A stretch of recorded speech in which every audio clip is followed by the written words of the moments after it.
Thunderstorms with strong winds and hail are forecast to continue across Upper Thailand through the beginning of May.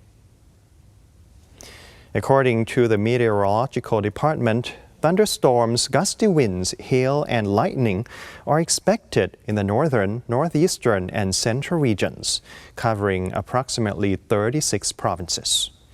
Areas under watch include Mae Hong Son, Chiang Mai, Chiang Rai, Lamphun, Lampang, Phrae, Nan, Nakhon Phanom, Nong Khai, Chayapum, Khon Kaen, Nakhon Ratchasima, Nakhon Sawan, Uthai Thani, Chainat, and Kanchanaburi, among others. Residents in high-risk areas are advised to remain cautious, as these conditions are expected to persist through this Thursday.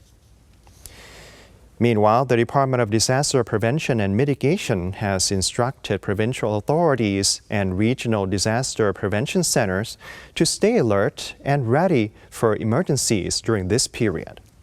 Local administrative organizations are urged to warn the public in advance, while disaster response teams and equipment are to be stationed in high-risk areas to provide immediate assistance when needed.